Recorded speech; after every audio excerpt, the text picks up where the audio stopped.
গেছলাম রবির বাজার জামে মসজিদ নামাজ পড়ার লাগে, আসরের নামাজ পড়ার লাগে। আর হঠাৎ যেন বৃষ্টি শুরু হইল। আর এই বৃষ্টির সময় দেখতে পারডা মসজিদটা দেখতে কত সুন্দর লাগে, আকাশের ভিউ দেখতে পারডা কত সুন্দর লাগে। আর ও সাইডে দেখতে পারডা ঈদগার মাঠটা দেখতে কত সুন্দর লাগে, ঈদগার মেম্বরটা দেখতে পারডা কত সুন্দর লাগে দেখতে। আর ঈদগার ভিতরে ঢুকার লাগে যে গেটটা দেওয়া হয়েছে, গেটটা দেখতে পারডা কত সুন্দর লাগে দেখতে। আর ও সাইডে আছে ছোট্ট একটা পুকুর, ও পুকুরটা দেখতেও কিন্তু খুবই সুন্দর লাগে। আর ও জায়গায় আছে ছোট্ট একটা অজুখানা, ও অজুখানাত কিন্তু অনেকজনে অজু করতে পারো একলগে। আর ও জায়গাত অজুখানার ঠিক বিপরীত সাইডে আছে ওয়াশরুম। ও জায়গায় তারপর দেখতে পাটা দুই স্তরে অনেক বড় করিয়া অজুখানা দেওয়া হয়েছে।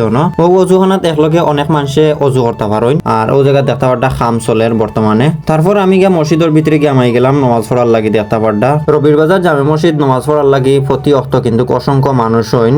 নমাজ শেষে আরবার কিছু সময় উবাইয়া দেখলাম ও মসজিদটা। আসলে ও মসজিদটা যত দেখি তত ভালো লাগে দেখতে। তারপর আইলাম আমরা মসজিদের বার সাইডটা দেখতে পাটা কত সুন্দর লাগে দেখতে। তিনটা মিম্বর দেওয়া হয়েছে আর ইবা একটা মিম্বর দেওয়া হয়েছে, খুবই সুন্দর লাগে দেখতে। বার সাইডের খারু খাস দেখতে পারটা কত সুন্দর লাগে দেখতে। মসজিদের ভিতরে মুসল্লি হলর আনাগুনা দেখতে পারটা কিরকম, অসংখ্য মানুষ প্রতি অক্ত নামাজও। আপনিও একদিন আইবা রবির বাজার জামে মসজিদের নামাজ পড়বা আর রবির বাজার জামে মসজিদের সৌন্দর্যটুকু দেখতে যাইবা। তো ভিউয়ার্স, আজকের ভিডিও এই পর্যন্ত। আমার এই ছোট্ট মিনি ব্লগটা শেষ পর্যন্ত দেখার লাগি আপনারে অসংখ্য অসংখ্য ধন্যবাদ। আর যদি ভিডিওটা ভালো লাগে তাহলে অবশ্যই লাইক কমেন্ট শেয়ার করবা আর আমার লাগি দোয়া করবা। ধন্যবাদ সবাইরে। আল্লাহ হাফেজ, আসসালামু আলাইকুম।